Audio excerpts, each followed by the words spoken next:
extraordinarily difficult.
Nope. Even though Master of Puppets, not bad. Not bad. I wonder why that came up. Anyway, that's a banging soundtrack. So, copy,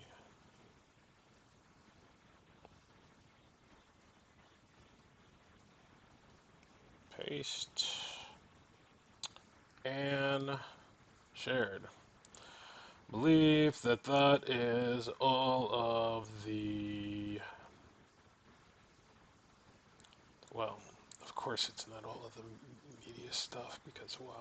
Why would you do that? Anyway, so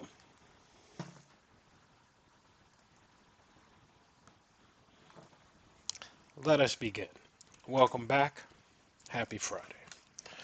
Today, we have what I did not expect. I actually didn't think I had finished. Oh, pardon me.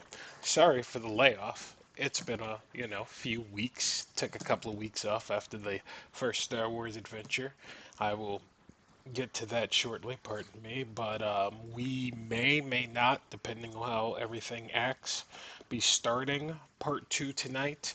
The Sith Lords. Um, so, before that,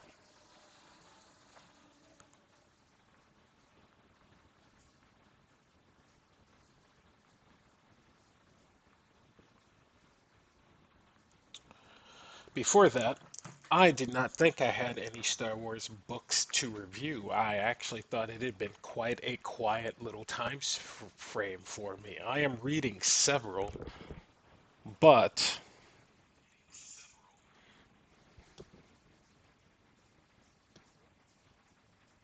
but um,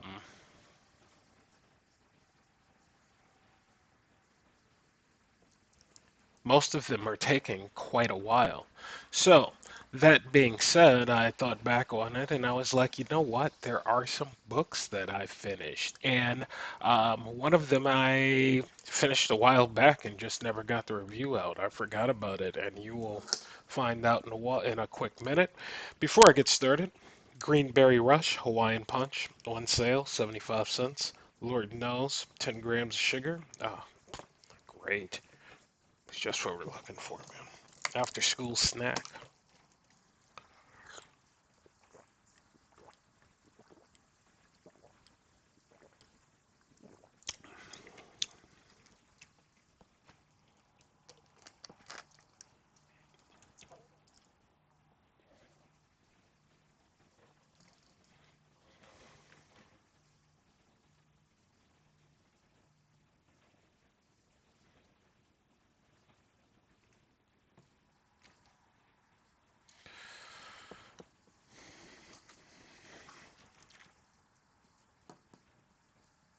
That was work, so my brain fried for a second. I'll get back to that in shortly. But um, I did have some books to review. So the first of the books is going to be Secret Mission 4, which is the conclusion of our start with the Breakout Squad, and Nuru, the Chiss Jedi that no one never knew existed. And here's what I'm going to say about this book. This book is freaking cool, man. As a series, the entire thing is freaking cool. Um, do I wish it's true? Sort of, kind of. Is there a way for them to shoehorn this in? Yes. But essentially, what we have here is the wrap up. My mic's not.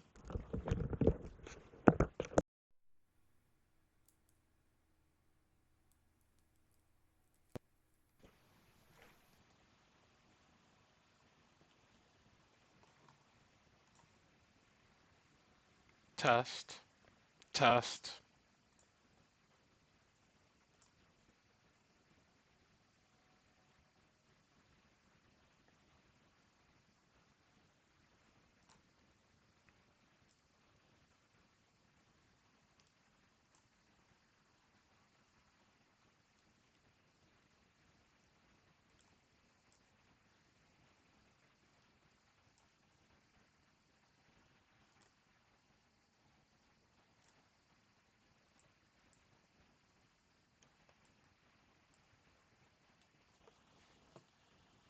test, test. At any rate, my mic is not working accurately. Um, but you can't hear me.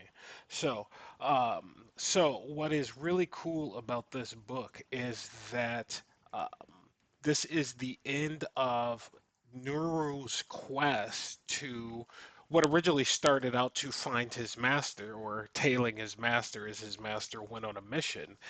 And they end up back in Coruscant, and all roads kind of end up coming together here for what ends up being like Palpatine and Yoda and, other Jedi.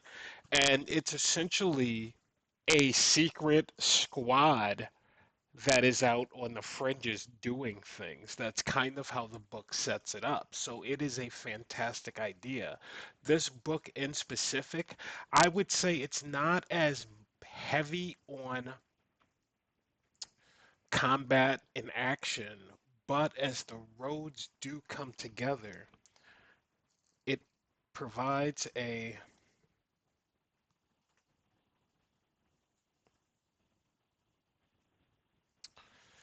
it provides a nice finish to the story, and that was appreciated. It also kind of just leaves you wanting more of this squad.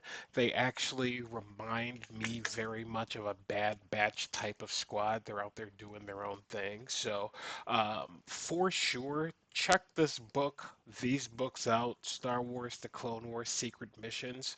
Um, highly recommend it. This specific book, I will probably end up giving a 4 out of 5, but as a whole, this series, I mean, it is a high 4. There are some dead spots within the series that just doesn't necessarily need to exist, but when you talk about bringing in the Chiss, which they did, explaining why Thrawn could possibly in canon, we know that this kind of exists outside of canon, but in canon, explain why Thrawn had appeared. I mean, it would be fantastic. What do they do with Nuru? I don't know. I don't know if if we are ready for a Chish Jedi to just pop out of nowhere and be like, "Hey, I'm here. Oh, I was hiding during the Clone Wars. Don't mind me." There's a breakout squad. So, um, I don't know if that'll happen, but if they did a Tales of the Jedi Part 2, that could be pretty cool. So, Guardians of the Chiss Key, that's delicious. It's hard to stop drinking. Book number 2, Star Wars Shadow of the Empire. Look, I didn't even know this was out here. I, everybody's in on this book. I had zero idea. I came across it, and I believe I'm reading the new unabridged version, which came out whatever. Um, More recently than 96, so they added some stuff, they moved some stuff around, I'm sure, but essentially it's the same story, and the story itself is cool. The audiobook version is not as cool. And you're like, Brian, what are you talking about? Vader, Luke, Palpatine, Caesar of the Black Sun. What could not be cool between a power struggle between the Black Sun, Vader, all while Palpatine is like overseeing it all and being like, yeah, this is great. Why don't you guys fight over Skywalker? Um, and unfortunately, this book is, I would say it is PG, but it is not necessarily PG. This book leans a tad bit into the PG-13 plus ick category. And Brian, why do you say that? Because there is a lot of Caesar fawning over a princess that we all know. And I'm not going to say that it's like, not needed, but the way it was presented in the book was a tad bit distracting. And the audiobook version, I mean, if this was a restaurant and this person was talking to me, I would have easily gotten up and moved. So he is head of Black Sun. Maybe that, you know, is in line with character then. You know what I mean? So, um, yeah, it was distracting. But overall, um, a mostly cool story. Luke's finding himself, finding his powers. You get to see Vader at the heart of Vader, and Vader really separating himself from Skywalker, which I'm here for that all day. But in actual substance, when you take away Caesar and Leia, like you lose like probably 20-25% of this book, and that wasn't the best part of this book by a mile. So, this is going to be rough, but I am going to give this thing a 3 out of 5. There's some action, not a lot of action. Pacing is kind of disjointed. You kind of want to spend more time in areas that are in the periphery that they don't really let you look at. But all the same, and I don't want to just be, negative about the book because of my experience. The interaction between Palpatine and Vader, always fascinating. Um, as Vader just fully is aware that he's just being manipulated and there's nothing he can do about it.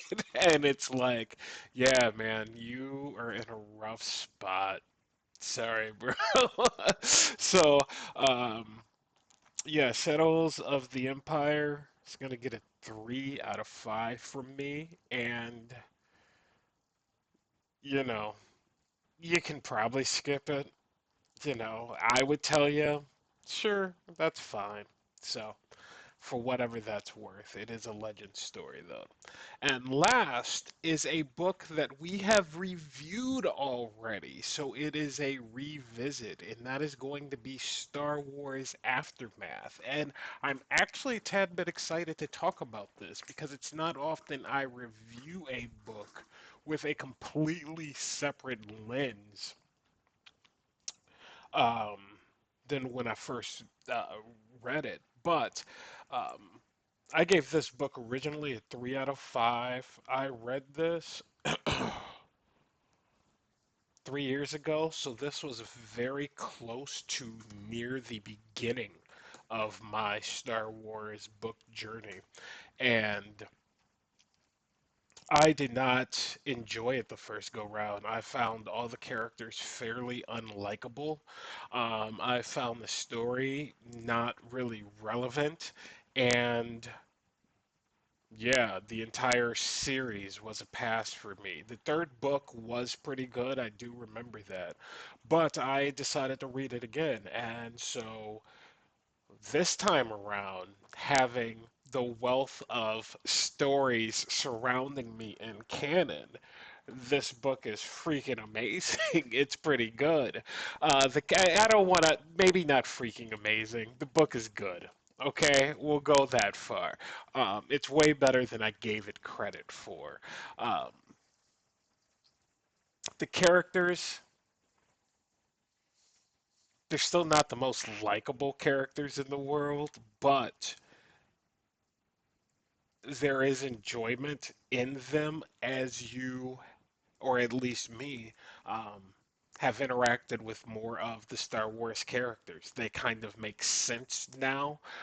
Previously, they didn't, but essentially, what this book is it's right after the fall of the Empire, and or on Endor, and the Empire's in scatters. They're remnants. Um, there are some rebels. They're doing the new rebellion thing, but it mostly focuses on kind of, at least for me, what I took from it is they focus on uh, the Empire more and the power struggle that is now happening. And there's names like Admiral Sloan that we know from other mediums, but then there's also other names of admirals that are cruising around that I don't know of. There's a big bad that you don't know about. And the first time through, not as impactful. This time through, a tad more impactful. So I do still wonder where all of this is in our current state of Star Wars, just, not as part of the book review, but, just as an overall thought, it's like you guys put together all of this work and very few of these characters exist in any other medium besides these three books. And you have Wedge. Wedge is here. Nora Wexley doesn't exist. Who else? Who else? Admiral Sloan, Wedge. You know, that about covers it of what we know. So there's room to grow, but I'm definitely going to be moving up my score for this book. This book is tense. It has atmosphere. It has stakes. It has the Empire, a new rebellion in tatter or not tatters, a new rebellion that's freshly being minted and doesn't quite have its legs. It has Mon Mothma Summer, yeah. Um, yeah, it has all those things. So Star Wars Aftermath definitely gonna move up to a 4 out of 5. I will do a new transcript of this book review, so we will get this updated, but for now we will leave it at 3. So these are our 3 books: Star Wars: The Clone Wars, Guardians of the Chiss Key. Super, super underrated, whatever it is. Like, I don't know why it exists, but I guess that's why it's called Secret Missions. You know what I mean? And the only small critique is Nuru's like 12, but doing like Jedi. I'm talking Jedi level stuff, and you're like, all right. But then I suppose if you read High Republic, that's not quite as jarring anymore because, we've seen Jedi in the High Republic do crazy things. So, um, Shadows of the Empire, Caesar. Brian, what do you mean? Okay. Caesar licked his lips. He looked at Leia, and then he turned off the camera. And you're like, what? Why? Why did that just happen? Right? So yeah, 3 out of 5. Mm, Caesar. When he dies now in, well, I guess in canon, I guess he takes over for Black Sun. No, he dies. Who kills him? Maul kills him. That me? No, Maul kills all of them. He takes over. Anyway, I'm sure someone will correct me on that or not. So, yes, 3 out of 5. Star Wars Aftermath. Nice revisit. 4 out of 5. The war is not over. I have started the next book. Pardon me. I have started the next book.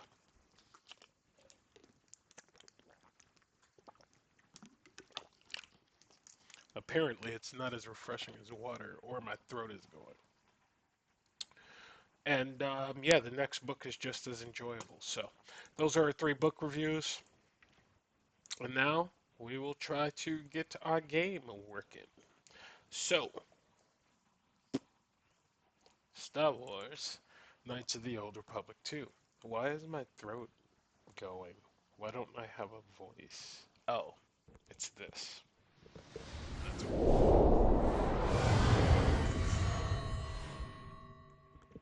Interesting.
I also really wish I knew why my voice is going.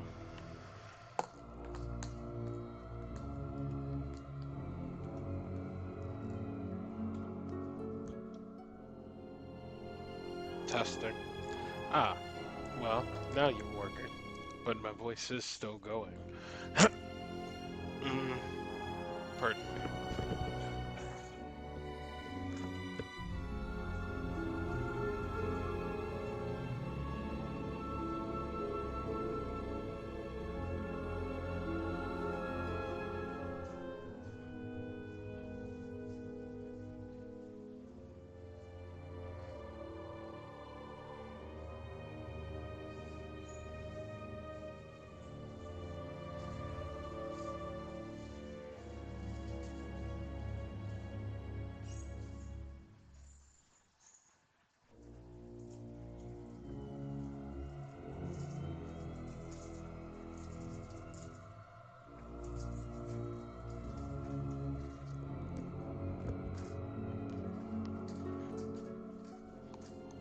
I mean, I'm not sure what's going on, but I'm gonna now be quiet because I do have a podcast listening in the chat in Nerdiverse live podcast. Be there, 8 p.m. Central.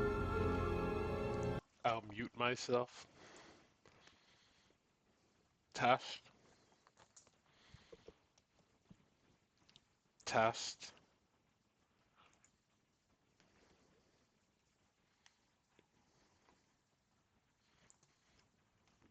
test, test.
have my ear, citizen.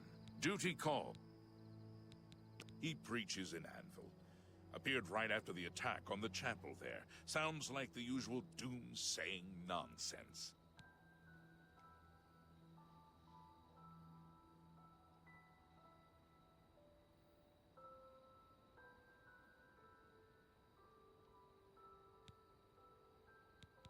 The Emperor is dead. And so... Carry on.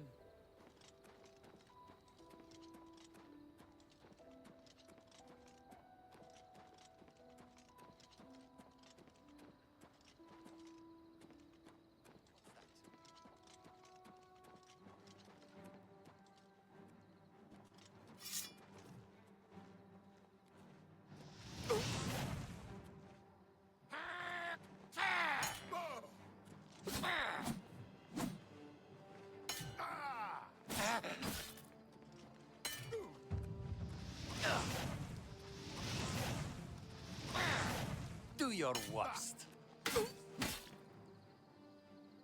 Do your worst.